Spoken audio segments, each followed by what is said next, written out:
YouTube, this is your girl Creole Barbie TV. I'm coming to you guys with a story time about when I had a person I was dealing with and they were on the down low. So here's the story. Alright, so I was dating this guy for a while, but we're gonna call him B. So I was dating B for a while, and you know, everything was good at first. Like, mind you, I was dating this guy for 7 years, so everything was good. I met him when I was 21, and we had stayed together up until I was 28 years old. But anyway, so we were dating. Everything was good, you know, in the beginning.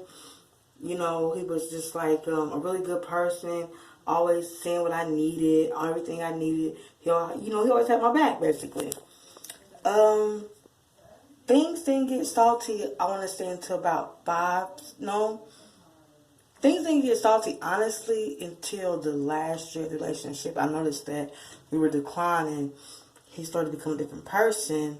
Everything that he was once that I fell in love with, he was no longer that. So at that point in time, you know, I could go ahead and just make a decision to end the relationship. But in the midst of ending the relationship, I had noticed something weird about him. And the weirdest thing about him was I had suspicions that the guy that I was dealing with was on the down low. So that's right. He was on the down low. And I'm going to tell you guys why. So this is why I say that he was on the down low. All right. So we had this friend. We're going to call this friend P. So P used to come over almost every day, you know, after he got off work or whatever. And they would hang out together, like literally every single day, which was fine because some guys do that. They have guy friends that they want to hang out with, you know, vent with. That's absolutely fine. So that's not even the reason why I even I can't even say it. That's not even the reason why I was suspicious about him even being, you know, gay or whatever. But what really brought me to thinking that he was is that one time, I was getting off of work and I had him pick me up. Alright, I had called in and told him I got off work at 10 o'clock. So he came to my job, got me at 10 o'clock. But as I got in the car, I had noticed like a really foul odor that I did not ever smell before on him. Because like, he was the type of person where he always like kept himself together, smelling good. He never was one stinking. So when I got in the car, I noticed this foul odor. And I had asked him, like, why does the car stink? And he was like, oh, my homeboy was in a car or whatever. You know, he be stinking or whatever. And I'm like, no, I ain't never smelled that before. When I tell you, it wasn't like a musty scent or a sweaty scent. It was like shit. It smelled like complete shit. Okay? So that raised a red flag up in my head like, oh, the fuck. Why does this car smell like shit? And then as I was riding, I had noticed the odor grew stronger, but it wasn't in the car, it wasn't in the seats or nothing. It was on him. Because as soon as he had left to get out the car to go to the gas station, pump gas, how come I don't smell this scent no more? So that lets me know the shit is on you. So, we ended up going home or whatever, and red flag number 2, I see you go take a shower. Okay, why are you showering when you told me you went to homeboy all day and y'all wouldn't do nothing but chilling to the music, you know, just doing God stuff or whatever. So that had raised a red flag. Now, the third situation that raised a red flag was when we got home. I walked in my bedroom. I sit on my bed. Now, mind you, I kept my bed sheets really fucking clean, like to the point to where, on purpose, because we lived together, and I'm not saying I didn't trust him, but at the end of the day, I don't trust no fucking body, so therefore, if a bitch was to come over there and y'all had sex, I would know about it, you know, because the proof would be in the bed sheets. You weren't going to clean the bed sheets. It was going to be the bed sheets. So, basically, I had went in the bedroom, I sat on the bed, and mind you, when I sat down on the bed, it smelled like the shit that I smelled when he picked me up from work.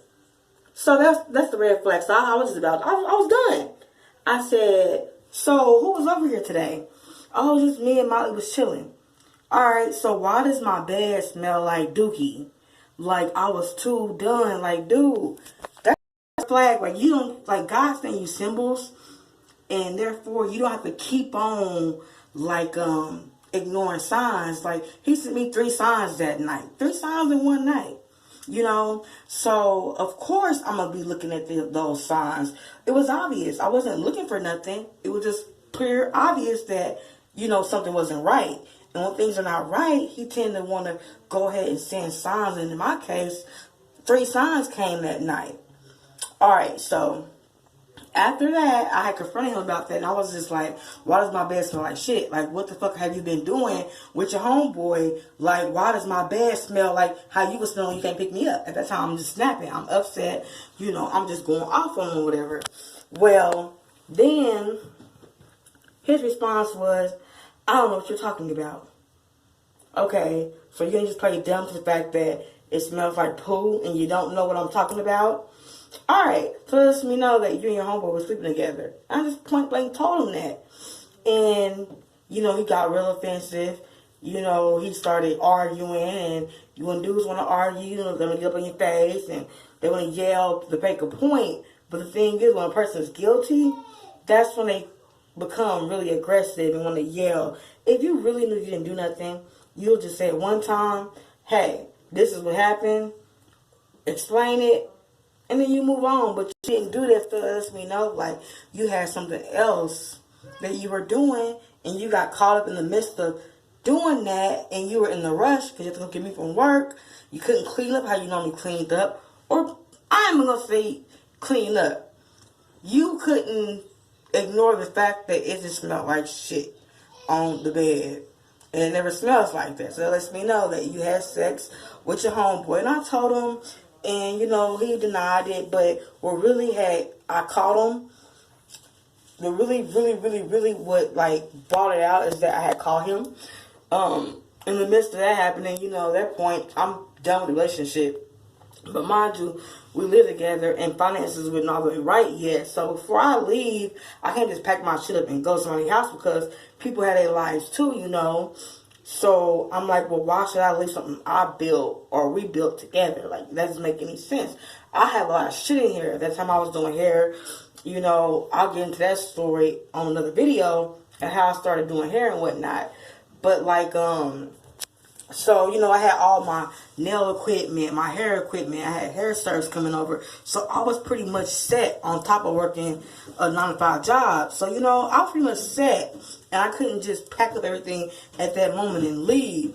You know, I had to basically form my hustle, save my money, and then try to get the fuck up out of there. Quick. But I had to have a plan. I couldn't just, like, react in the moment of, oh, I caught you doing this, so I gotta go. You know, some people do that, and then you find yourself in a worse situation. And in my case, even though it was a bad situation I was in at that moment, dealing with that, I just couldn't get up and go. So I'm like, you know what?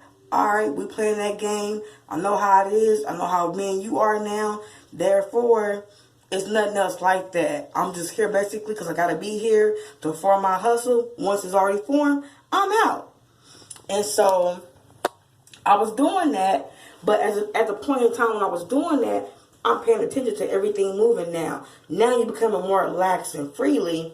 You know, Molly will come over the following week after I already caught the shit stain. Well, I ain't gonna say shit stain on the bed because there wasn't no shit stain, but it's like straight ass and shit.